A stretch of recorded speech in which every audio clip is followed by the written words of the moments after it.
foam rolling!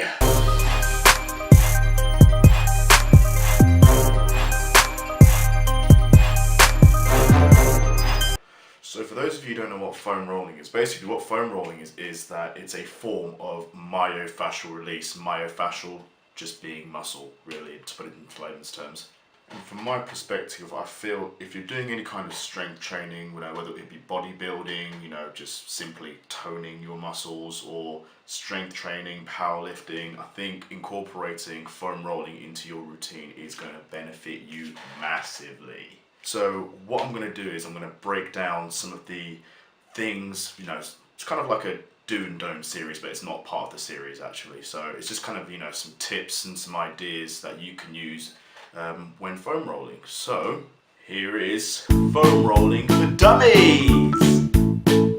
Well, so I'm going to start from the very top. So getting a foam roller, the best thing to do, especially if you're someone who's new to foam rolling, is not to go for a foam roller that's not necessarily too expensive, but the material is extremely dense. So what I mean by that is try to get a foam roller that's a bit more softer, especially if you're not used to foam rolling, because I can tell you now, if you purchase a foam roller that is dense, you are going to be in excruciating pain. So the best option for you to take is to get one that is soft and then eventually work your way up. So this one, yeah, fairly soft. So if you're going to get one, this is the one you want to get. So this is a yes, this is a no. Now, sizing.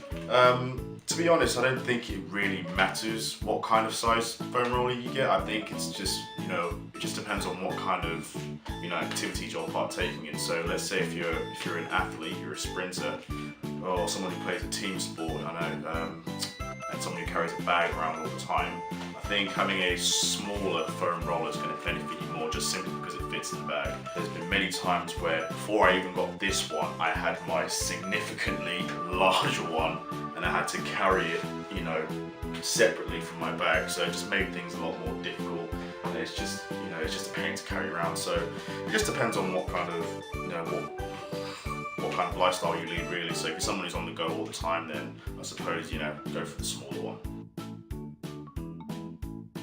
Now, when it comes to branding, to be honest, I don't think it really matters what brand, because I know there are plenty of brands out there, such as, like this one. This is from Rumble Roller. I know the Trigger Point company is probably the most popular one, but when first starting out, when being a beginner in foam rolling, I don't think it really matters what brand you get. And, obviously if you don't have the money to spend on Rumble Roller or Trigger Point, then, I wouldn't fork out all your wages just to get a foam roller. I mean, if you have the money to spend, then by all means go get it, because they are the best foam rollers. But, if you're working on a budget, then, all you've got to do is just hop onto Amazon or eBay. £10 at the very most, that should do you. When it comes to the actual foam rolling itself, I see this a lot, especially for beginners. Everyone just wants to get the foam rolling over and done with, because yeah, it does hurt, and it's not a very nice position to be in. But what I see a lot when I see people who foam roll for the first time is this.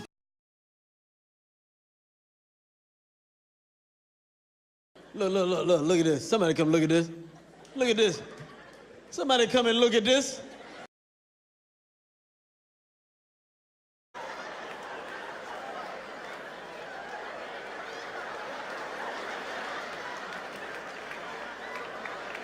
When they should be doing this.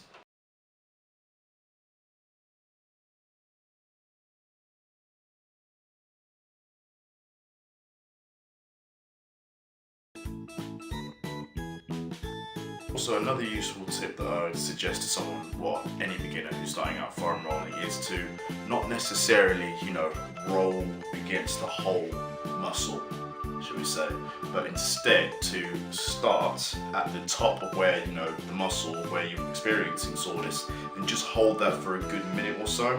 Because basically what that does is that it allows the muscle tissue to kind of relax and to, release itself. Because what I've found is that when you constantly, even if you roll slowly, what happens is that there's still some kind of resistance within your neuromuscular system. So I think what it is that it's best to stay at a specific place in order for the muscle to get used to this feeling and then eventually open itself up. And then when that happens, you can eventually move down, which would look like this.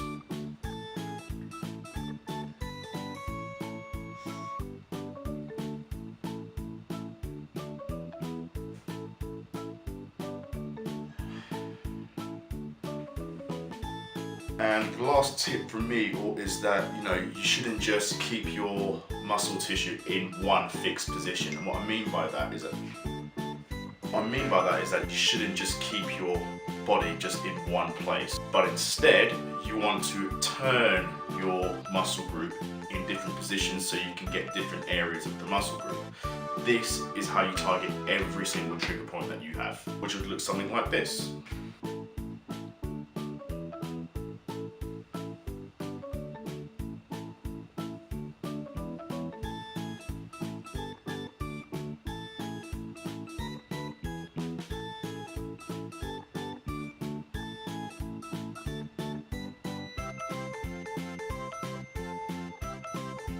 So yeah, I hope you've enjoyed this somewhat short video.